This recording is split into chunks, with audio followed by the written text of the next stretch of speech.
اللہ تعالی کا ارشاد ہے، وہ لوگ جو اللہ اور اس کے رسولوں پر ایمان لائے ہیں، یہی تو وہ ہیں جو ان کے پروردگار کے نزدیک صدیق اور شہید ہیں، ان کے لیے اجر اور نور ہے۔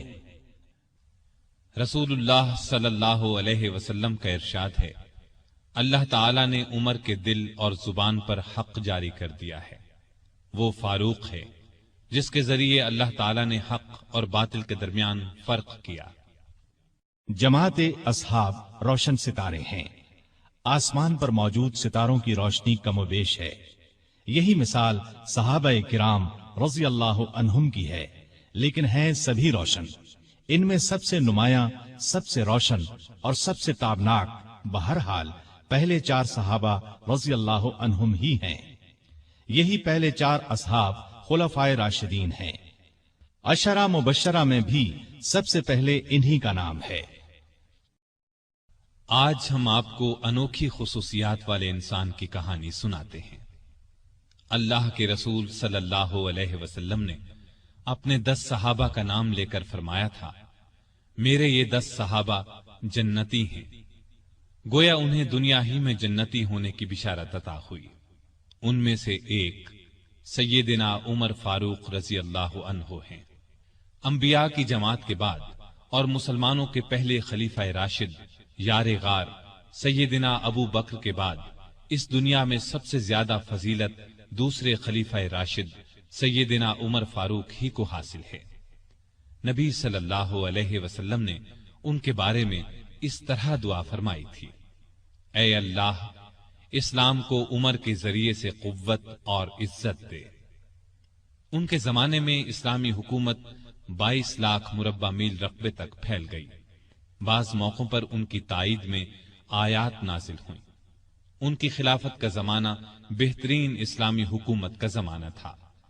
اتنے بڑے حکمران ہوتے ہوئے دوپہر کے وقت شہر سے باہر گرم زمین پر کوئی پتھر وغیرہ سر کے نیچے رکھ کر قیلولہ کر لیتے تھے۔ ان کے واقعات اس قدر حیرت انگیز ہیں کہ سننے والے دنگ رہ جاتے ہیں۔ بڑے بڑے طاقتور حکمران ان کے نام سے کانپتے تھے، جبکہ خود ان کا یہ حال تھا کہ جسم پر کھردرا لباس ہوتا تھا۔ آپ یقیناً ان کی زندگی کے انوکھے اور آپ پڑھنا پسند کریں گے، لیکن آج آپ پڑھنے کی بجائے سن کر دیکھیں، آپ کو ایک عجیب سا فرحت بخش احساس ہوگا۔ سیدنا عمر فاروق رضی اللہ عنہ ہجری سال شروع ہونے سے 40 سال پہلے 583 عیسوی یا 584 عیسوی میں مکے میں پیدا ہوئے۔ نبی کریم صلی اللہ علیہ وسلم ان سے 13 سال پہلے دنیا میں تشریف لا چکے تھے۔ والدین نے نام عمر رکھا، کنیت ابو حفص تھی، لقب فاروق تھا، یعنی حق اور باطل میں فرق کرنے والا۔ یہ لقب انہیں نبی کریم صلی اللہ علیہ وسلم نے عطا فرمایا۔ حضرت عمر کا سلسلہ نسب 8ویں پشت میں نبی کریم سے جا ملتا ہے۔ آپ نے دنیا میں آنکھ کھولی تو مکے میں قریش کی سرداری تھی۔ یہ قبیلہ اسماعیل علیہ السلام کی اولاد سے تھا۔ قریش کے آگے چل کر 10 کے قریب قبیلے بن گئے۔ ان میں نبی کریم بنو ہاشم سے تھے، ابو بکر بنو تیم سے اور عمر فاروق بنو عدی سے۔ 10 کے 10 قبیلوں کے سپرد الگ الگ کام تھے۔ مثلاً کوئی خانہ کعبہ کی دیکھ بھال کرتا تھا تو کوئی حاجیوں کو پانی پلاتا تھا، کوئی جھگڑوں کے فیصلے کرتا تھا۔ بنو عدی کے ذمے 2 کام تھے۔ قریش کو کوئی ایلچی بھیجنا ہوتا تو یہ بھیجتے تھے۔ دوسرا کام یہ تھا کہ 2 گروہوں میں جھگڑا ہو جاتا تو بنو عدی کا سردار فیصلہ کرتا تھا۔ بنو عدی کے گھر صفا اور مروہ پہاڑیوں کے درمیان میں تھے۔ عمر یہیں پیدا ہوئے اور پرورش پائی۔ ان کے والد خطاب بنو عدی کے سردار تھے۔ جس زمانے میں نبی کریم صلی اللہ علیہ وسلم نے نبوت کا اعلان کیا، خطاب فوت ہو چکے تھے۔ سیدنا عمر کے بچپن کے حالات کسی کتاب میں نہیں ملتے۔ اتنا ذکر ملتا ہے کہ بڑے ہوئے تو باپ نے اونٹ چرانے پر لگا دیا۔ اونٹ چراتے ہوئے کبھی تھک کر بیٹھ جاتے تو باپ مارا کرتا تھا۔ جوانی کی عمر کو پہنچنے تک لکھنا پڑھنا سیکھ لیا تھا۔ نبی کریم صلی اللہ علیہ وسلم نے جب اعلان نبوت کیا تو قریش میں کل 17 آدمی لکھنا پڑھنا جانتے تھے۔ ان میں عمر فاروق بھی تھے۔